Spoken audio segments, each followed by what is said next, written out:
Praise the lord. సర్వాధికారి, సర్వజ్ఞుడు, సర్వయుగములలో సజీవుడైన యేసుక్రీస్తు పరిశుద్ధ నామంలో మీకు పునరుత్థానపు బలము, శక్తి, శుభము ఎల్లవేళలా కలుగునుగాక. ఈ దినపు యేసయ్య జీవపు మాట సంఖ్యాకాండం 9వ అధ్యాయం 16వ వాక్య భాగం. మేఘము మందిరమును కమ్మెను. యేసయ్య మందిరమును ప్రేమించుచు ఆయన మందిరములో నాటబడిన వారై ఆయన మందిరములో వర్ధిల్లుచు ఆయన మందిరములోని సమృద్ధిని అనుభవిస్తూ ఆయన మందిరములోని మేలుల చేత తృప్తిని అనుభవిస్తూ పరలోకపు గవినిలో ఉంటూ పరమునకు సిద్ధపడుచున్న పరలోకపుర వారసులారా, దేవుని మందిరం ఎడల మక్కువ గలవారమై ఉండవలెను. కృతజ్ఞతాస్తుతులతో ఆయన మందిరమునకు చేరవలెను. పరిశుద్ధ అలంకృతులై దేవుని మందిరములో కనబడవలెను. భయముతో వణుకుతో సిద్ధపడి పరిశుద్ధపరిచి ఆశీర్వదించిన పునరుత్థాన దినమున ఆయన మందిరములో ఆయన ఎదుట కనబడవలెను. ఆయన స్వరము వినుటకు, ఆయన ముఖమును దర్శించుటకు, ఆయనను ఆరాధించుటకు, ఆయనతో ఎక్కువ సమయము గడుపుటకు ఇష్టపడెదము. మేఘము మందిరమును కమ్మెను. మన మనస్సు ఆయన మందిరము, మన దేహము ఆయన దేవాలయము, మన హృదయము ఆయన నివాస స్థలము కదా. మనమే ఆయన మందిరముగా ఉన్నాము గనుక ఈ మందిరము మేఘముతో కమ్మి ఉండినట్లుగా, ఆవరించి ఉండినట్లుగా మనము కూడా మేఘము అనుభవాలతో నింపబడిన వారమై, ఆవరించబడిన వారమై ఈ ఆత్మీయ యాత్రలో కొనసాగెదము. మేఘము ఏ అనుభవములను సూచించుచున్నవి? పగటివేళ మేఘస్తంభమును, రాత్రివేళ అగ్నిస్తంభమును ఆయనే అయి ఉండి వారికి ముందుగా నడిచెను.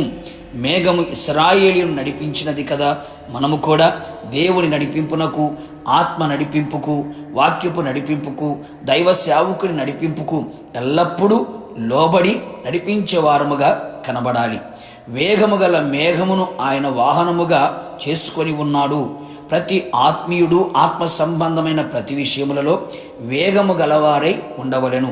మారు మనసు పొందుటలో, బాప్తిస్మము పొందుటలో, ఆత్మాభిషేకము పొందుటలో, ప్రార్థించే విషయములో, పరిచర్య చేసే విషయములో, మందిరానికి వచ్చే విషయములో, దేవుని కొరకు ఏ కార్యమైనా చేసే విషయములో, ఇలా ఆత్మ సంబంధమైన ప్రతి కార్యములలో వేగము గలవారమై ఉండవలెను.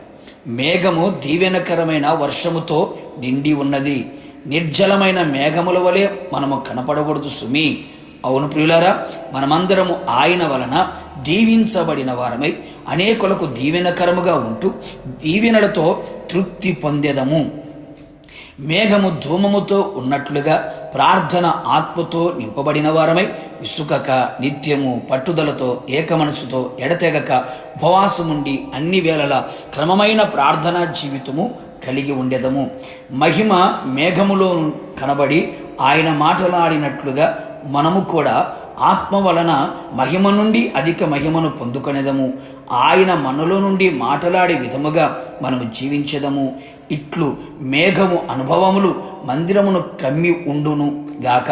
మేఘారుడై ఆయన మధ్యాకాశములకు వచ్చినప్పుడు మనమందరము మేఘముల మీద ఆయన ఎదుర్కొనుటకు మేఘముల మీద కొనిపోబడదుము. యుగయుగములు యేసుతో కూడా ఉందుము. ప్రార్థన. అత్యంత కృపగలిగిన నా ప్రియ పరలోకపు తండ్రి, నీ పరిశుద్ధమైన పాదములకి కోట్లాది స్తోత్రములు చెల్లించుచున్నాం.